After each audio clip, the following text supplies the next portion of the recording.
Behind every innovation is an inspired scientist. And behind every PBS program is a viewer like you. Get behind your PBS station. Your support makes a difference. Forward! Okay, let me go.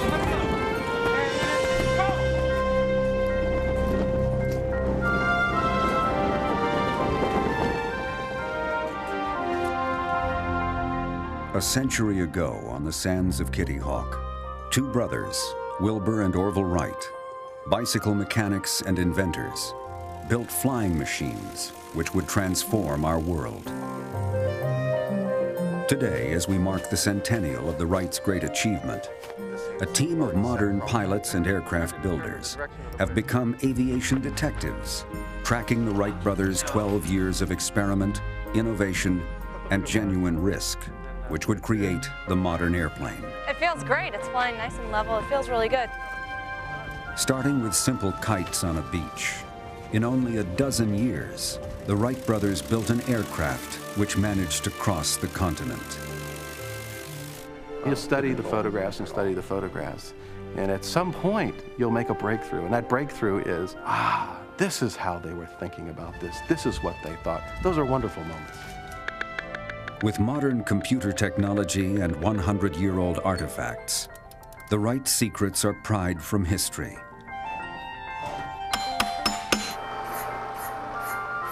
Lost skills will need to be relearned in order to solve the mysteries of early aviation. The engine is authentic in every way. It's the only functioning Wright artifact that survives. It's actually, I would say, a national treasure. Fuel coming on. Mag ground's coming off.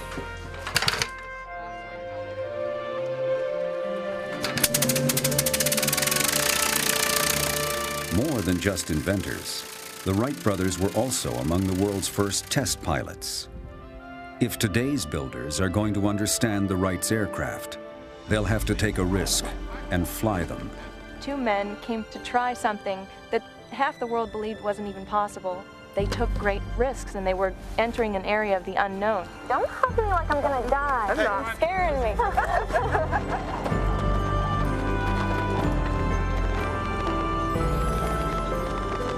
Accidents were the norm because they were pushing the envelope. All the exhibition team, but one or two, were killed in giving demonstrations with Wright airplanes. History shows that piloting Wright flyers could be hazardous to your health. Modern flight simulators can limit, but not eliminate, the risks. I've dreamt a lot about being in this airplane and actually flying it, so hopefully we can make that dream come true. But as the dreams of the early flyers take shape, questions remain unanswered. And in any airplane, a dream can quickly become a nightmare. We could hear the airplane running, and then we couldn't hear it. 911, where's your emergency? We heard it crack and a backfire, and then you could hear it going down.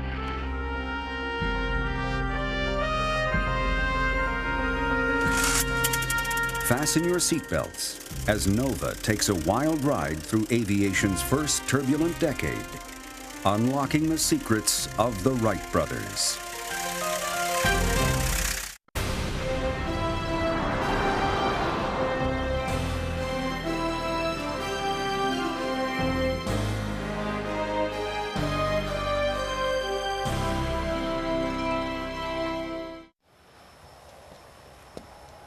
On the tarmac at Washington's Dulles Airport, a modern airline pilot performs one of aviation's oldest rituals, a walk-around inspection of his aircraft. Checking for loose fittings or simple nicks and dents, a pilot is ultimately responsible for every aspect of his flight. Ken Hyde is more than a pilot. He is also a historian of aviation. Long before airplanes had radios and computers, the pilot was the master of his craft, an idea born in the minds of Wilbur and Orville Wright. How the Wright brothers managed to design, construct, and pilot their aircraft has remained a marvel for over a century. It is Ken Hyde's dream to build and fly the earliest airplanes, to recreate the genius of the Wright brothers. We're committed to show the future generations just how much of a risk that Orville and Wilbur Wright were taking. It was not easy. It's still not easy today. Look out! On the beach at Kitty Hawk, another Wright enthusiast, Rick Young, experiments with the first Wright brothers aircraft, wind-powered gliders. The work of the Wright brothers, what they accomplished in their lifetime, is a really unparalleled technical achievement. When I became aware that there were parts of the story that were missing and that we didn't know, the opportunity to rediscover those things for ourselves was just irresistible.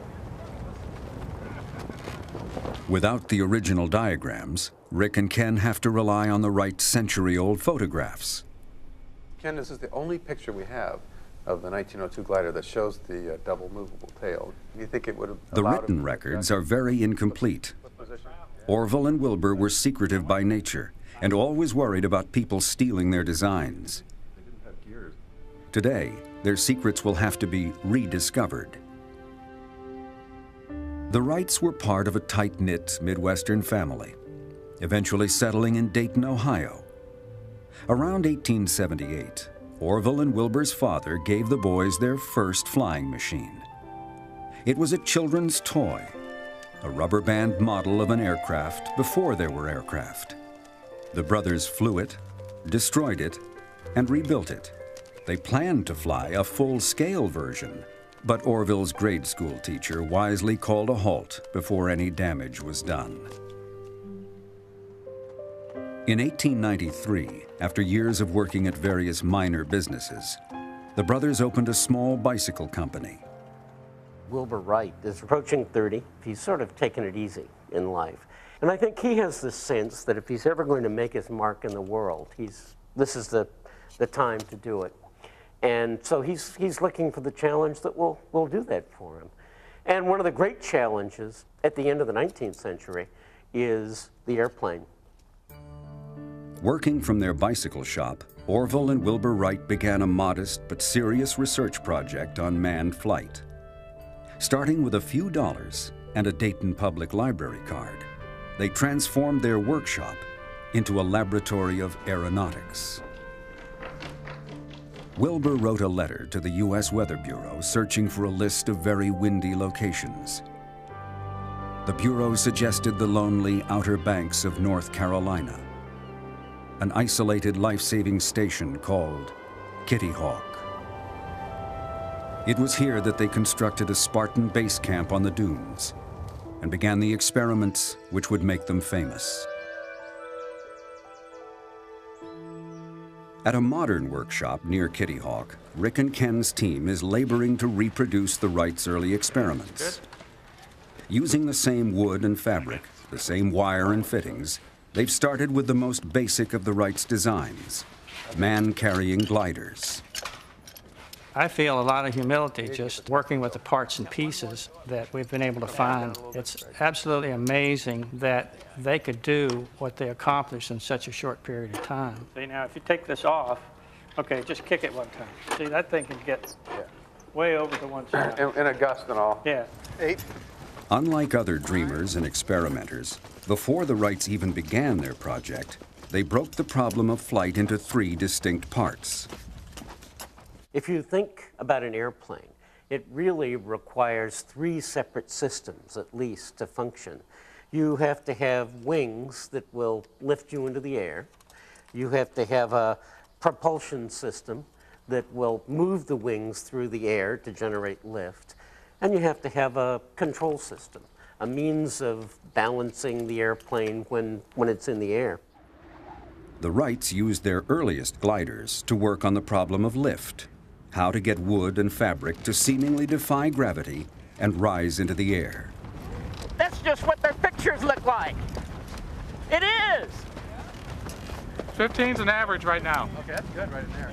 Using an ordinary fisherman's scale, the Wrights were able to measure the amount of lift their wings were producing. That's really good right there, right there. Creating lift was the most basic problem faced by the new field of aeronautical engineering. Aeronautical engineering at the time of the Wrights was simply a phrase that you could find in several books. Since it was dealing with a machine that is moving in three-dimensional space, one of those dimensions, of course, is up, and you try to sustain the airplane in the air by creation of lift. Any child who ever stuck a hand from a moving train would have realized that a strong wind pushing against her palm can produce lift. With a rounded top surface, the air passing over a wing travels farther and faster than the air underneath, becoming slightly less dense. The wing rises to fill this partial vacuum. This concept, known as Bernoulli's theorem, had been understood for 160 years. But Wilbur Wright quickly discovered there was little agreement on what the proper shape of a wing should be. What he discovered was that people had made wings that would lift. Otto Lilienthal had built gliders that carried him on over 2,000 flights through the air. Samuel Langley had built wings that carried his really rather heavy models through the air. So Wilbur Wright assumed that he could rely on those folks for his initial information on wings. In the 1890s, German experimenter Otto Lilienthal built a series of complex hang gliders. Ridiculed by cynics as a flying squirrel, Lilienthal based many of his designs on the curvature of birds' wings and tested them by jumping off a hill he constructed near Berlin. They assumed that since Lilienthal had flown rather well in his hang gliders, that the data on which he had based those gliders must be correct. And that was the basis for the design of their first two gliders in 1900 and 1901. Lilienthal died in the crash of one of his gliders, but his published research was believed to be accurate. The Wrights built their first wings with the same cross-sections Lilienthal had used. It gets caught right there. 18. During a season of mysterious failures, the Wrights searched for a cause. Their wings were not producing anywhere near the amount of lift Lilienthal's tables had predicted. Wilbur began to suspect that the Germans' data was flawed. Their lift was 1/3 of what they had been calculating on the basis of Otto Lilienthal's table. They were so discouraged that they felt that the tables were definitely in error, and they made a very intellectually courageous decision to not use that data and to do everything on their own. Glad we're sheltered from the wind. The Wrights knew that the wings that they had constructed were inefficient. But if they had to build a complete glider to study every slight change in wing shape, their part-time project could stretch on for decades. They could have built a great number of gliders with separate sorts of wing shapes and airfoils and that kind of thing. But rather than doing that, they took a much smarter approach. They built a wind tunnel. The wind tunnel itself is actually a fairly simple device. Rather than moving a wing forward through the air, flying the way you do with a glider, in a wind tunnel, you position it in one spot down here, and you run air over the top of it. The tunnel itself, the device, is something anyone could have done. The balances, on the other hand, really illustrate the Wright brothers' genius. Constructed from a few ounces of scrap metal, the Wright balance is one of the most important experimental devices in the history of technology. The simple apparatus let the Wrights quickly compare how much lift was produced by tiny metal wings mounted vertically on a wire frame. Experiments which would take weeks with a full-scale glider could be completed in hours on the Wright balance. It's made out of hacksaw blades, bicycle spoke wire, simple pieces of material that they had around the bicycle shop, and yet it's every bit as important to the story of the Wright brothers as the gliders that they flew at Kitty Hawk. With their balance, the Wrights tested hundreds of airfoil shapes, moving the thickest part of the wing forward from the middle up to the leading edge, changing the width of the wing and altering the angle it would bite the wind. The Wright brothers were able to gather pieces of aerodynamic data so accurate that modern engineers working with multi-million-dollar wind tunnel facilities are only able to improve on it by a percentage point or two. Gotta keep that leading edge up. Pilot Jay Grattan tests the improved wings designed in the Wright wind tunnel. Okay. See? What's That's it. That's great. More angle, a little more angle, Jay. Yeah, that's it. A little bit up, a little more angle. Grab it, Tim. Flying on a tether in a good wind, a new glider generates just enough lift to overcome Jay's weight. That's it, that's it, that's it. Good reaction. It would be nerve-wracking because I'm not sure about the capabilities of this machine if they weren't holding on to it, but you know, not yet. Not nerve-wracking yet, exciting. It's gusting a little bit. That's beautiful. By 1902, the Wright brothers had solved the problem of lift. They had designed a wing which could fly. You're flying it, baby. The adventures on the dunes stimulated the Wrights' creativity, but there was more to flying than just lift. That's a gust. The great problem, really, that flying machine experimenters in the late 19th and early 20th century faced was the issue of control. And it was the Wright brothers' recognition of the fact that the control issue was going to be critical that initially set them apart from virtually everyone else. While most engineers assumed that a successful aircraft would need to be inherently stable, as bicycle builders, the Wrights made their living building vehicles which were inherently unstable. They knew that a bicycle was stable only if the rider kept it under control. Most other experimenters in the field assumed that the control issue was going to be so difficult that the best approach they could take was to build an airplane that had maximum sort of automatic stability, an airplane that would fly in a straight line until the pilot made some sort of control input to change its direction, and then it would continue going in a straight line again. Early designers imagined aircraft as a kind of flying boat. If wind or waves rock a boat, it should be able to right itself. Instead of a boat, the Wrights thought of their flying machine more like a bicycle and rider. If the bike rolled to the left or right, it was the job of the rider to keep it upright. The Wrights didn't worry about building automatic stability into their airplanes any more than they designed their bicycles to go without riders. As cyclists, the Wright brothers said to themselves, well, if you tried to describe the act of riding a bicycle to someone who'd never seen one, you're going to roll down the street in this thing with two narrow rubber tires and you're going to be balancing while you're operating the handlebars. It would sound like the sort of feat that only the world's greatest acrobat could accomplish. And yet they knew that once you learn how to ride a bike, you internalize that and it becomes perfectly natural and instinctive. You don't even think about it. And they were sure that the same thing would be true of a flying machine. Simple handlebars and body English could control a bicycle. But how could a pilot control a flying machine? The story Wilbur told is that he was in the bicycle shop one day and a customer came in and asked for an inner tube, which came in a rectangular box.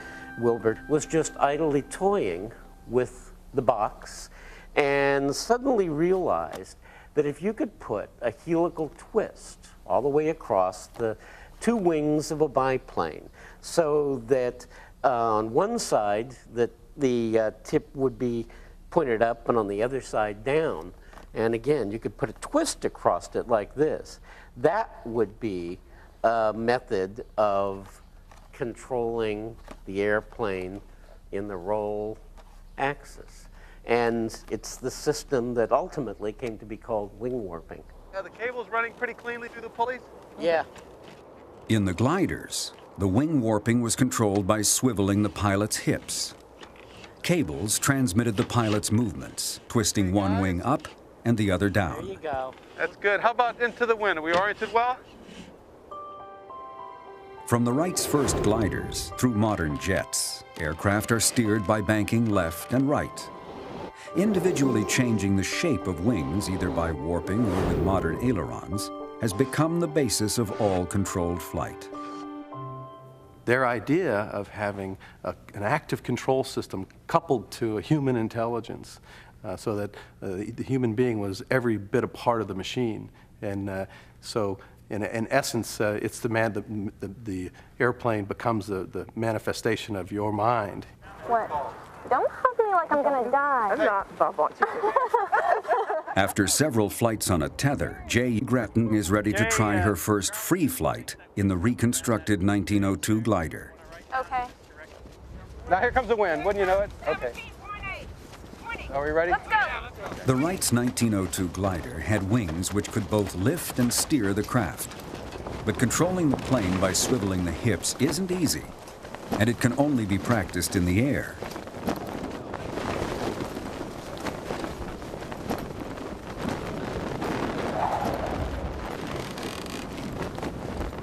With a good breeze, the Wrights glider could stay aloft for over 600 feet. Very, very, very good. Oh man, this is it! With their wings producing lift and their warping system allowing some control, the brothers had solved 2 of the 3 problems in building an airplane.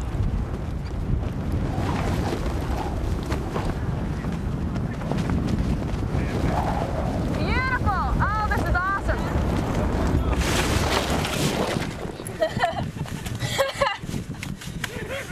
I saved it. Now the Wrights needed a way to sustain flight.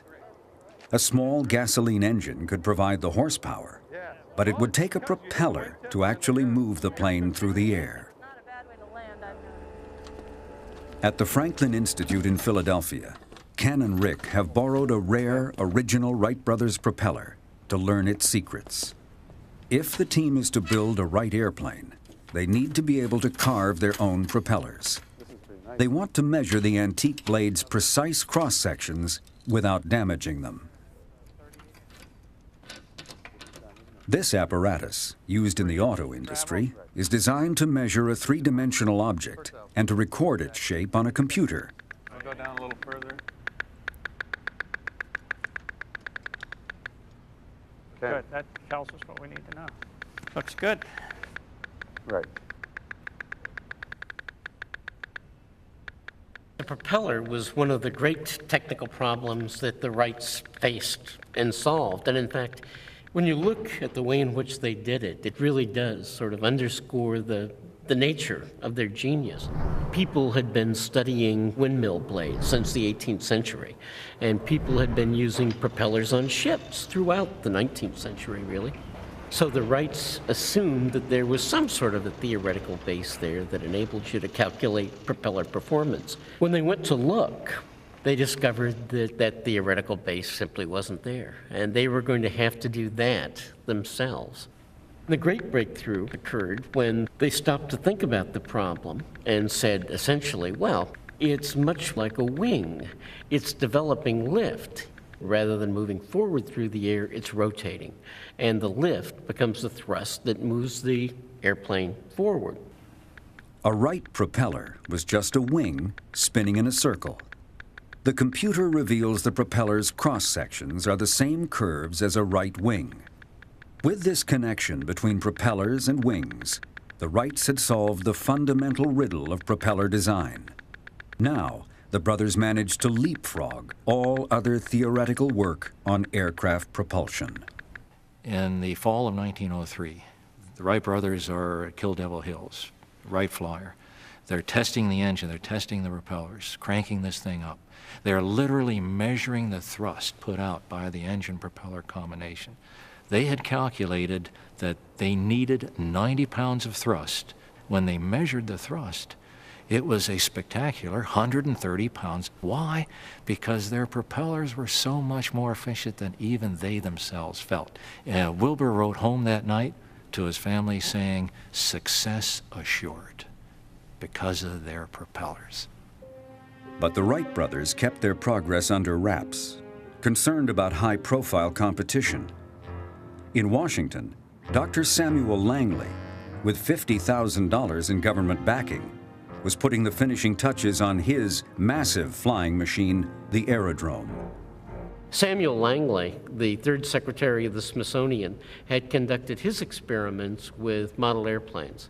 So when he went to build a full-scale aerodrome, as he called it, it was actually sort of the world's largest model airplane. It was a thing that was inherently stable. It had some control, but he was actually going to come back and worry about control later. The first week of December 1903, Dr. Langley's pilot, Charles Manley, attempted to launch his plane from a barge on the Potomac. The huge aerodrome was catapulted down the rail and then seconds later broke apart and plunged into the icy river. Manley was saved from drowning, but as the aircraft sank, so did the public's belief that powered flight would be possible. 1 week after Langley's wreck, working alone in the obscurity of Kitty Hawk, Orville and Wilbur Wright placed a wooden rail on the dunes and attempted their own powered flight.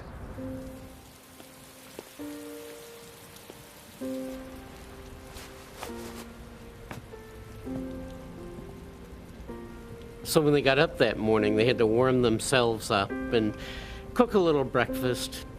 Orville set the camera up and pointed it at a spot beyond the end of the rail where he thought the airplane might be if it actually left the rail. And he put a Coast Guardsman named John Daniels in charge of the camera, told him just to squeeze the bulb if he saw the airplane leave the track. The brothers kind of pulled off by themselves for a minute and just talked quietly. Orville climbs onto the airplane, and when everything's ready to go, he has Wilbur on the right wingtip to kind of keep it balanced, and Orville flipped the clip open, and down they went into the air.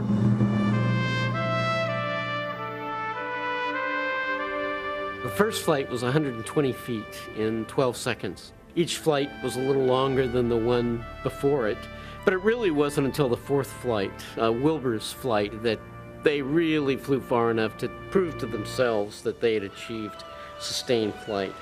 They flew down the beach in 59 seconds, and it was real impressive.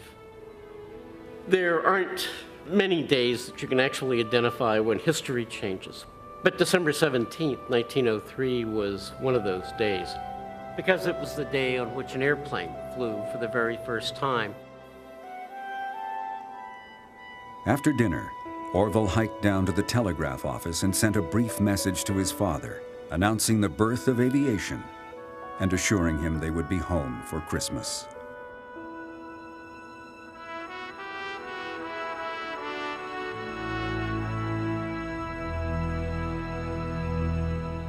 Back home in Dayton the following spring, the Wright brothers set out to perfect their invention. A small meadow on the edge of town became the world's first airport. In 1904 and 1905, Huffman Prairie, this little cow pasture in the middle of Ohio farm country, was really the only place in the entire world where you could see an airplane fly. Cautiously, a few members of the national press ventured out to the prairie. One of the first reporters who came to Dayton to investigate the story of the Wright brothers went around to interview the various families who had seen the Wrights actually operating their machine in the air over Huffman Prairie. And one of them had a small boy, and the reporter asked the boy if he had seen the airplane fly and what it had been like, to which the kid responded by putting his arms out and running around the room, going like this, making airplane noises. And it struck me when I first ran across that account that that must have been the first time in the history of the world when a child had demonstrated the flight of an airplane in that way. The Wright brothers had managed to turn their own childhood fascination with flight into a reality.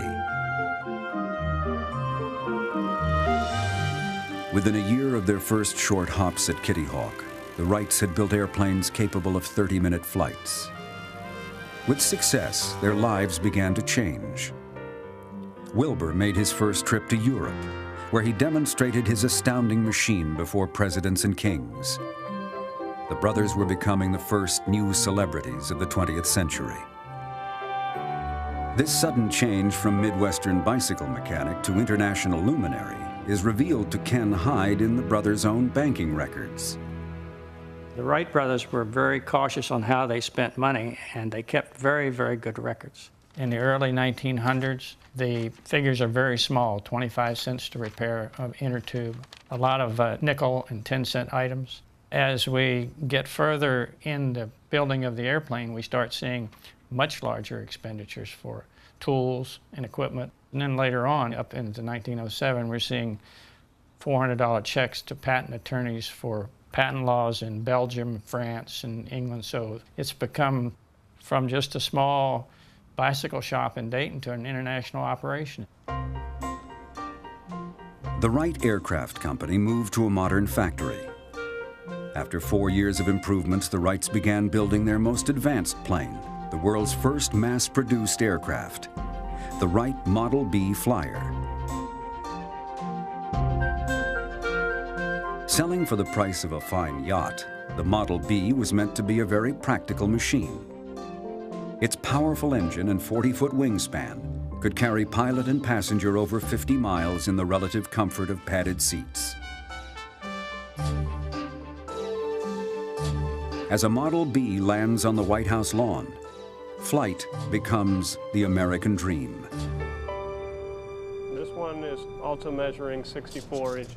Of the dozens of Model Bs built by the Wright Company, today only one remains. It hangs unflyable at Philadelphia's Franklin Institute. The B had over 1,000 parts, and no original drawings have survived. As a first step in building their own Model B, Ken and Rick's team has come to measure the original craft's components. 90 years have taken their toll on the fabric covering, but the wire rigging remains intact. All dimensions evenly, top to bottom.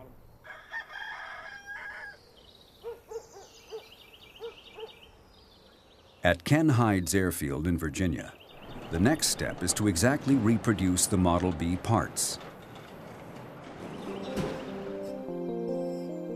Unlike the Wright's small gliders, their larger powered planes needed wooden frames with spars strong enough to support 2 people and engine and radiator weighing hundreds of pounds. Each of the plane's 70 ribs has to be individually assembled from hand-sawed spruce. Workers have to master the complex construction techniques which keep the weight of the rib to a minimum, while giving it the strength of a much heavier piece. If any part of the aircraft's center section fails, the entire structure could collapse. The Wright brothers knew that this wing had to be strong enough to hold their support and carry the air loads that they needed, and it also had to be flexible to be able to withstand and do the wing warping that they needed to do for control. Ken's team has obtained fabric woven from thread identical in strength and weight to the Wright's original. A century ago, the Wright factory relied on the sewing skills of local garment workers. Using a modern sewing machine, an individual fabric pocket is sewn for each rib. This tin strip is attached, nailed at the top and nailed at the bottom. That's the only attachment of the rib to the spar. Then this whole fabric now can slide back and forth as the wing flexes. And that's the secret, I think. The stretched fabric acts like the aluminum skin of a modern airplane, providing the airfoil shape which creates the lift. Now you have a very tight airfoil, and all of the components can now twist and warp.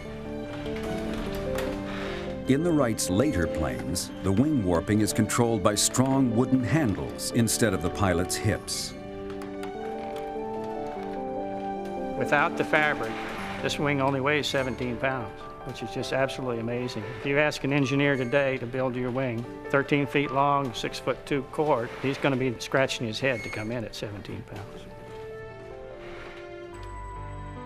The Model B was held together by the tension of 114 steel wires, anchored to the wooden frame in complex triangular designs.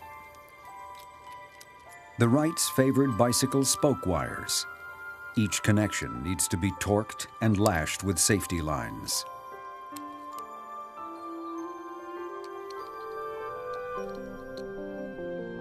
The original Bee's 8-foot propellers were the work of skilled cabinet makers using carefully laminated pine.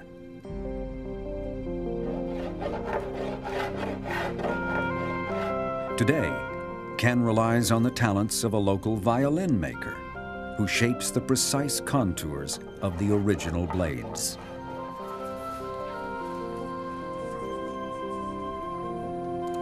But then, as now, the most complex part of any airplane is its motor. Ken Hyde searched the world for an original 90-year-old Wright engine which he and Greg Cohn could restore. This particular engine, Ken found in a living room in California. It had been a family heirloom, was originally given by Orville Wright to Al Johnson of Johnson's Flying Service in Dayton, Ohio. The Wrights cast their engines from lightweight aluminum, a remarkable innovation at a time when most automobile engines were made of heavy iron. The Wright brothers, as engine builders, were very ingenious. They knew that they had to cheat mean old Mr. Gravity every chance they got. Being bicycle manufacturers, they knew how to work sheet steel and tubing. And they would wind up with a component that weighed grams. So they were doing everything they could to save weight. With computer-driven tools, Greg is able to grind dozens of engine parts back to their original Wright factory specifications. Some pilots' logbooks from 1912 suggest that the Model B's engines might have a nasty tendency to throw connecting rods through the crankcase wall. Any engine is not happy if it would throw a connecting rod, especially this engine, because the pilot and passenger sit right beside this thing. And if a rod should come out, there's very little in between the connecting rod and the guy sitting beside it. And they did have a few failures, and we are doing the best we can to make sure that we don't. You've sure done a good job on this, Greg. After years of restoration, Ken and Greg prepare to fire up the first Wright brothers engine to run in over 70 years. All set. We're going to oil it. Now, all it needs to do is run. I guess we'll prime it and go. Okay. All right. We'll get the corks. Ground's coming off. Mag is hot. Now hit the compression release. Compression release. Got compression. Okay, it's hot.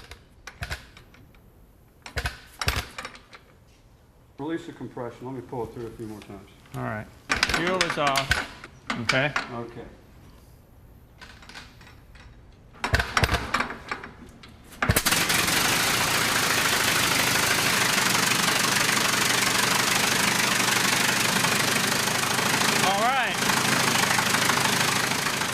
Now Ken and Greg can hear, for the first time, how a Wright engine really sounds. Very good. After a series of tests, it's time to mount the engine on the frame of the almost completed aircraft.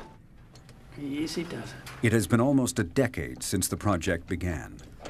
With hundreds of thousands of dollars invested in the construction, Okay, you're there. Ken's pursuit of the Model B has become both a business and a passion. Well, that's the first time we've seen it in the airplane. Looks like it's supposed to be there. Yeah.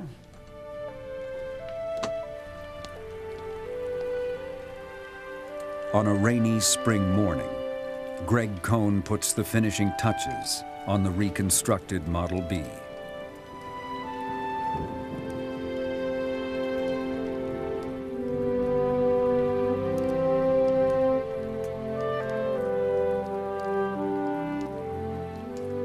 As in the Wright's original version, the wooden parts have been coated with a powdered aluminum varnish to protect them from the weather.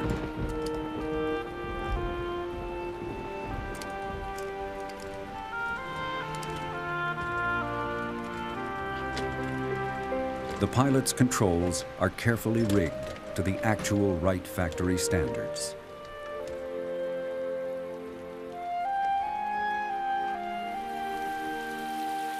Except for the addition of an FAA-required seatbelt, the original plane has been reborn.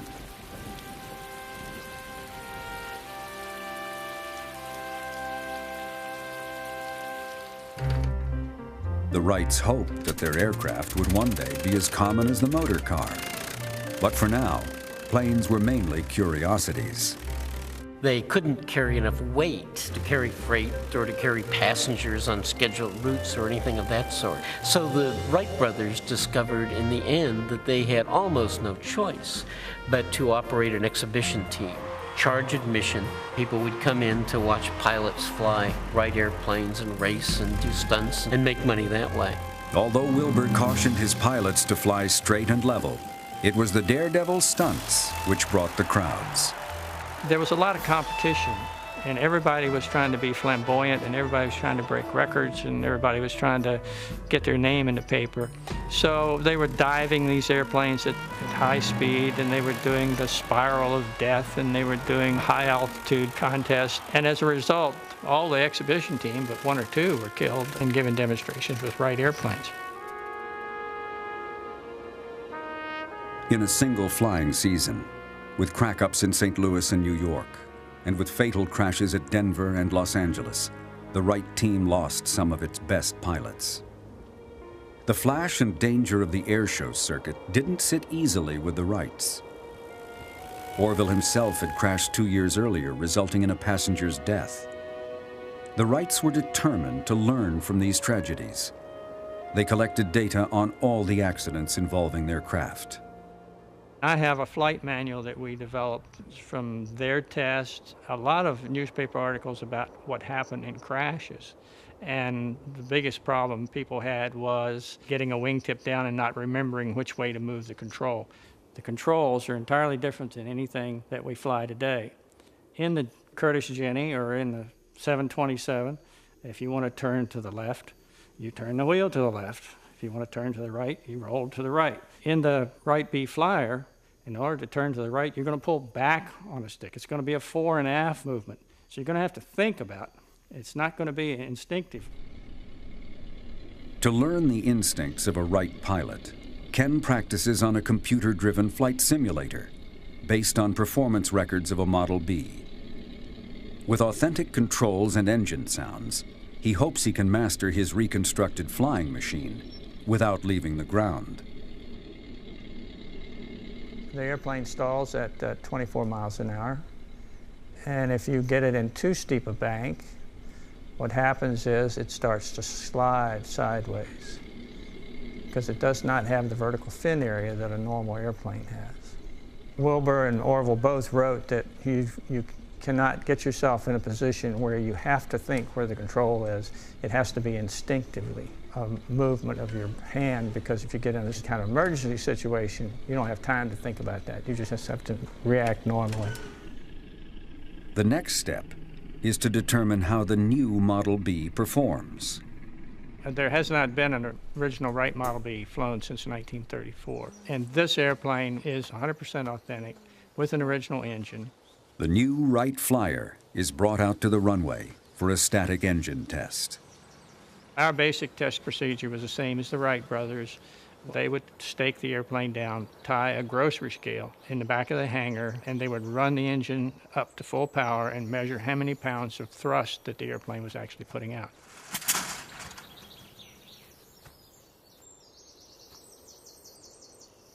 Ready? On three. Ready? 1, 2.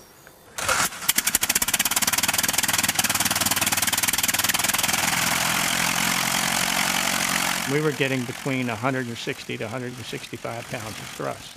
So we knew that our propellers were performing well, and we were also convinced that our engine was operating at peak performance. The plane is now ready for its first taxi tests. But for days, the weather shuts down all operations at the airstrip.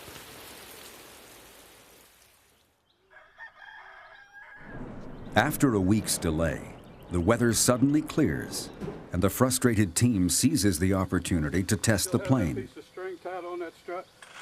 It's not yet ready to fly, but this will be one of the first times the craft moves under its own power, a chance to see how it steers on the ground. On three. 1, 2.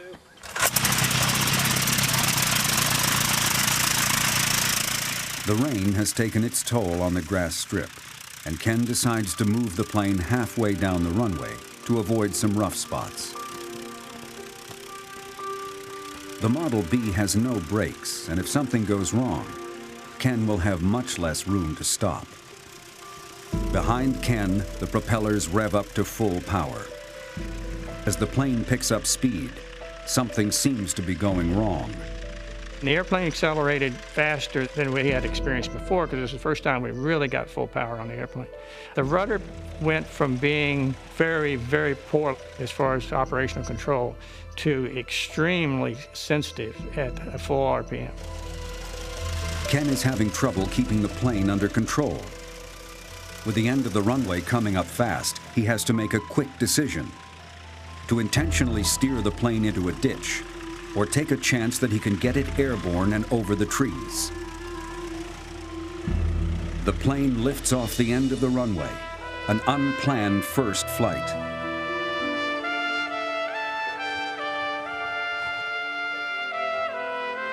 Greg Cohn could only look on in disbelief. We stood here and watched as he continued past the end of the runway, and then he cleared the trees. I headed for a gap in the trees at the end of the runway. We made a slight right-hand turn, went out through that gap without any problem whatsoever, and I climbed out well, and I was tickled pink. I thought this is going to be okay. Very gently, I rolled into a left-hand turn, and the airplane immediately went into a left skid. Each time you go into a skid like that, it's costing you airspeed and it's costing you altitude.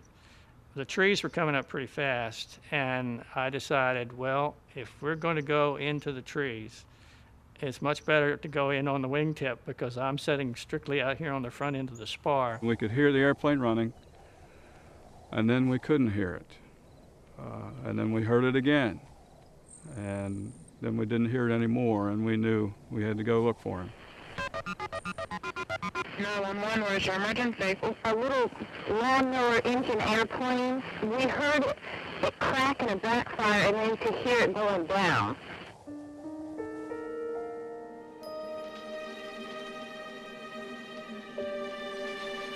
What had started a few minutes earlier as a simple taxi test had gone terribly wrong, but it could have been much worse. The airplane absorbed a lot of shock, so my body didn't take a whole lot of shock. I had a pretty bad bump on my head, and I was bleeding, and I was pretty sure my right arm was broken. I'm up a tree about 30, 35 feet, not happy because my airplane is bent, and I'm a little bent. It took the emergency team almost an hour to lower Ken out of the tree.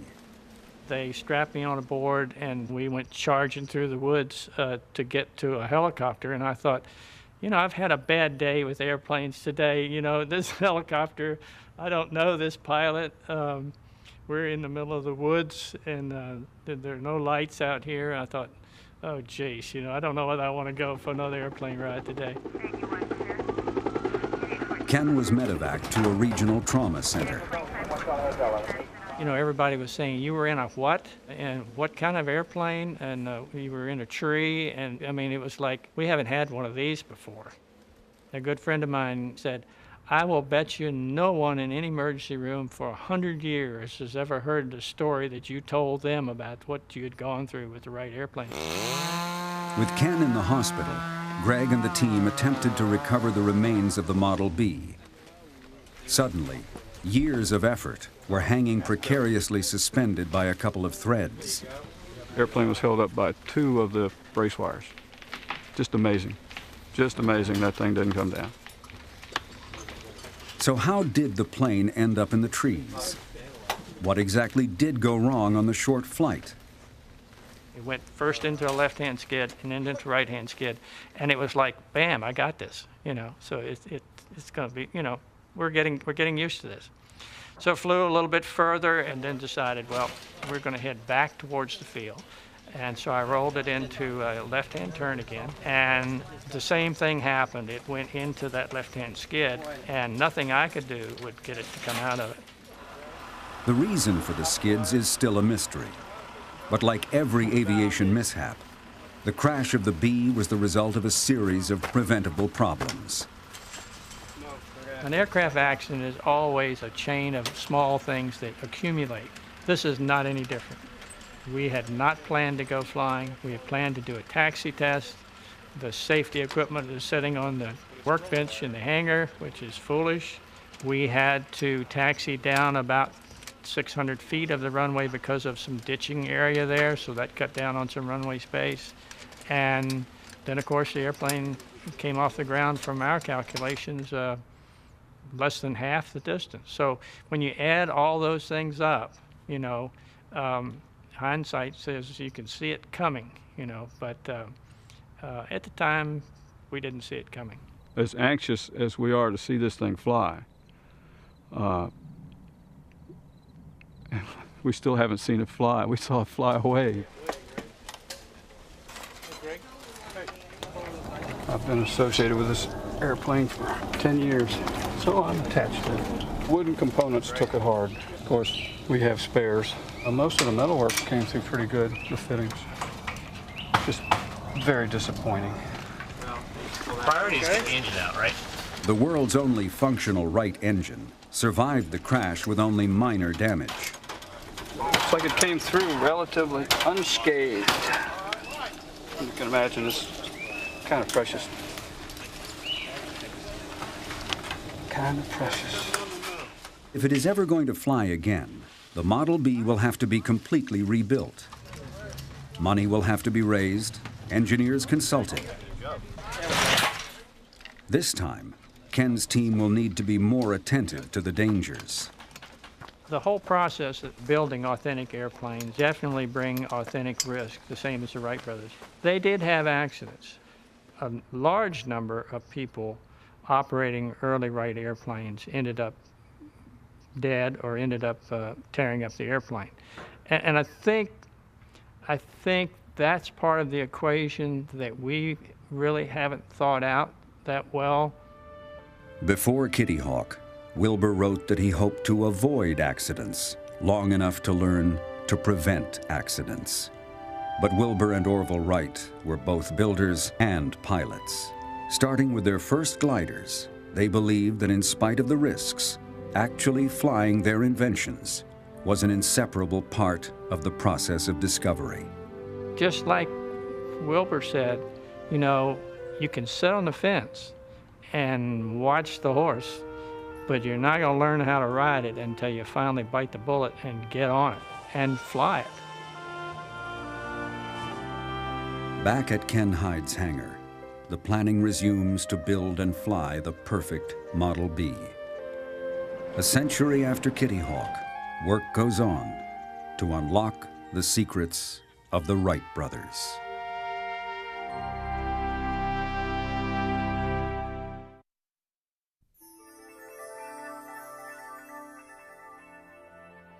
What was it like to be one of the first people ever to see an airplane fly?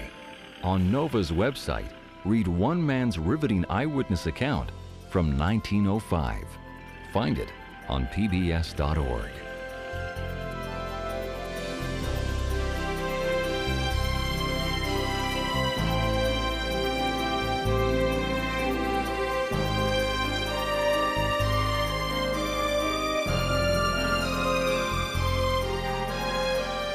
To order the show or any other NOVA program for $19.95 plus shipping and handling, call WGBH Boston Video at 1-800-255-9424.